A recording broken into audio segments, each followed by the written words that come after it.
Well, hey everyone, it's Sean again, and in today's video, we're going to be talking about teaching.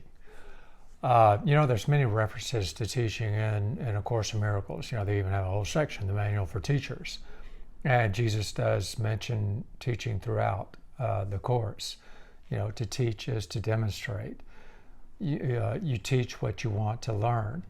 And I was actually going through the Course looking for another section I was going to do a video on, and I came across this one chapter, chapter 6, and I had highlighted a paragraph, and I just went to it. Of course, I look at it now because earlier I'd asked, Jesus, okay, Jesus, what do you want me to teach in a video? Let's do a video. What do you want me to teach? And then it came to this page, and I was like, oh, this is great. Let's talk about teaching. And so,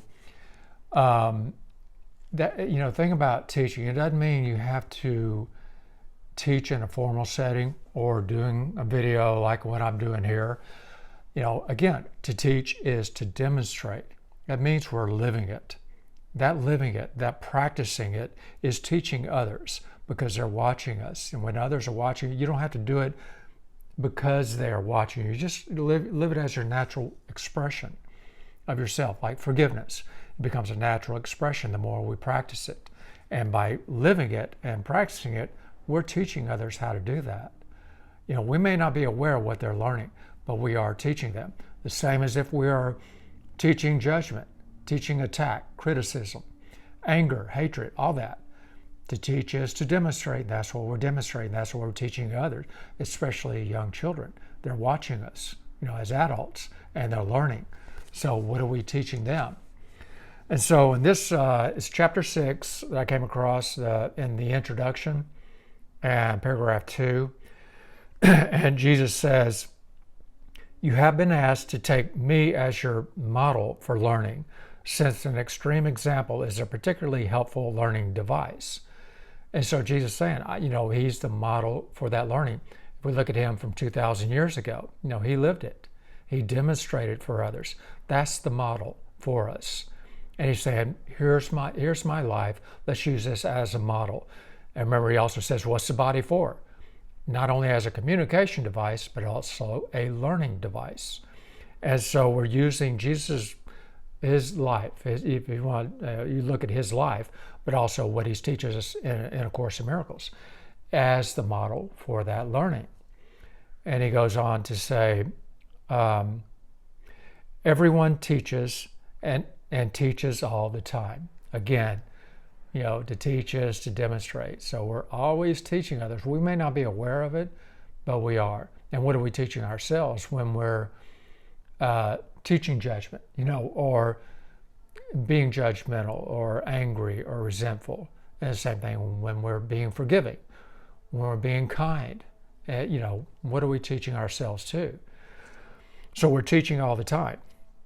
This is a responsibility you inevitably assume the moment you accept any premise at all, and no one can organize his life without some thought system. So when we accept a premise, as long as we continue to accept this premise that we're separate from our source, we're separate from everyone and everything, and the premise that we're guilty because of that, we sinned against God. Even though we buried that deep in our mind, that's the premise we've accepted. And so we go about our life. So when we do that, and it says no one can organize his life without some thought system. So by accepting the premise we're separate, we've accepted the ego's thought system for us, the thought system of separation, the thought system of sin, guilt, and fear. And so that's the thought system that we organize our life around because of that. And what Jesus is doing here with the Course in Miracles is offering us another premise, another thought system for us to accept. But we got to be willing to accept it. That premise that we are innocent, whole, holy, pure, as we were created by our source, by God. So he says, our life without some thought system. Once you have developed a thought system of any kind, you live by it and teach it. So, that's what we do. If you want to know what thought system you've accepted, just be willing to step back and observe your life. What are you teaching? What are you living by? Because what you're living by, you are teaching that. You're teaching that to yourself. This is who I am. Or you're teaching that to others. This is who I am. Even though it may be full of judgment and attack and criticism or guilt and shame and all that. That's what we're teaching. We're teaching ourselves that, and we're teaching others that's who we are. And, as we know through A Course in Miracles, through projection, we're always projecting that guilt onto others so we can blame them because we don't want to take responsibility for it. So what are we teaching there? So, we're living by it and teaching it. Your capacity for allegiance to a thought system may be misplaced, but it is still a form of faith and can be redirected. So that we put all, even with our belief that we're separate, we put all of our faith in it. Look what we've made up here. We've made up a world of separation, a universe of separation. We've made up a body that is separate from other bodies, a personality, an identity that is separate from the whole. And we think we have a separate mind. We split our mind off from the whole mind.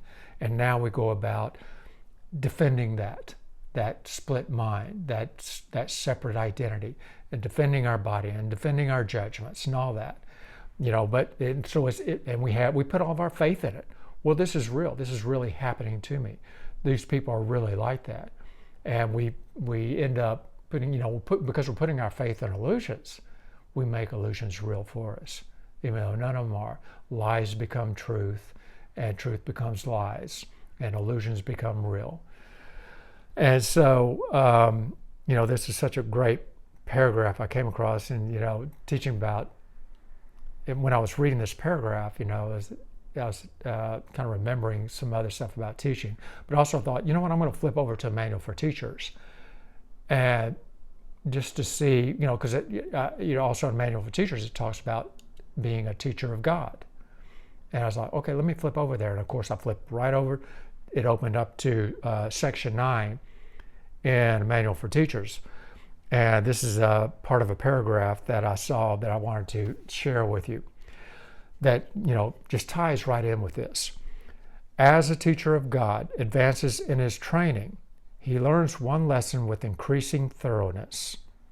One lesson that we learn with increasing thoroughness. He does not make his own decisions.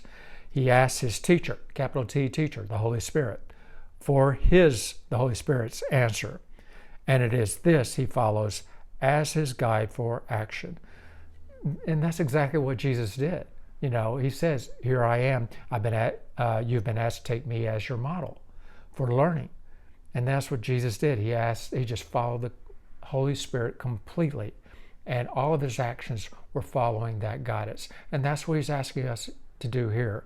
That's what the whole mind training part of the course is. It's to learn how to follow the Holy Spirit, only the Holy Spirit's guidance in all of our actions. That's the one lesson that we learn with increasing thoroughness. Once we get that one lesson, that encompasses all lessons, because it's the Holy Spirit's answer who speaks for God for us, who looks back from the end of time and knows exactly what the best thing for us and for everybody concerned is, and whatever that action is. All we got to be willing to do is follow the action that as we are guided to by the Holy Spirit. And he ends up by saying, this becomes easier and easier as the teacher of God learns to give up his own judgment. And that judgment, it's not talking about, you think about the ego's form of judgment. And because Jesus goes on to say in that paragraph that's not easy to do for us, because we tend to think of judgment as, well, you got to have good judgment. You either have good judgment or bad judgment. There's a dualistic term of judgment right there, what the ego's term of it is. And, you got to have good judgment to make the right decisions here in life. And that's not what Jesus is talking about here. It's talking about the judgment that we think we have sinned against God. The judgment based on guilt, sin, fear, guilt. That judgment that that is the cause of all of our actions. As long as we listen to that thought system and that voice of judgment, all of our actions are going to be based on that. And we find ourselves in these situations where we're punishing ourselves, because then we'll call it bad judgment. Well, the bad judgment is just choosing that thought system and that teacher, because once we choose it, we put all of our faith in it. So what Jesus is asking us here is just be willing to step back and just look at your life as you're living it. It's like without judgment. Remember, you just to look at the judgment without judgment, and to see, oh yeah, that's that thought system of that judgment of the ego. That everything, that all of my problems stem from that wrong decision there, and there's no eternal punishment in that. I just need to make a new decision, a new premise for myself. There is another thought system with a voice acting as a teacher and guide for us. All we have to be willing to do is redirect our mind, redirect the faith that we put into the thought system of illusion towards the thought system of truth. And that's not easy. It may not be easy for us because we have so much invested in that. And what Jesus is saying, he also says that it's insulting to us to think that our judgment is not, that we should give up our judgment. But no, we're just giving up judgment of ourselves. And so it takes that willingness to redirect the faith. And we got it. Here's good practice for us. Use that. Recognize, okay, you know what? I've been putting my faith in this belief that I'm separate and everything goes along with it. I don't know how to not do that. So I need help. Ask the Holy Spirit. Use that as the beginning of that practice. You start asking for help, and the Holy Spirit will redirect our mind towards that thought system of truth, and away from illusion. And so, and that's part of the whole practice here.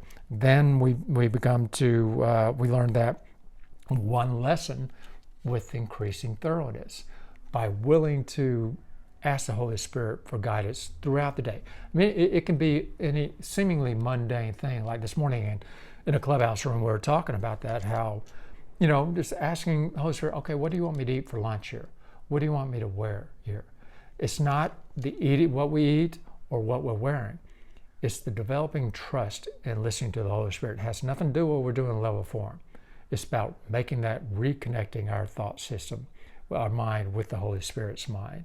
And so we learn how to follow that guidance. So start there. Those little things are massive. They are actually massive once you finally recognize it. So anyway, so I hope this helps. Just keep on living it. Keep on, because that's what you're teaching. That is what we're all teaching by what we're living. And that what Jesus asks is here. He needs more teachers of God. Teachers that are actually demonstrating it by willing to live it. So just remember that, keep practicing, and y'all be good to each other, okay? And I'll see you in the next video.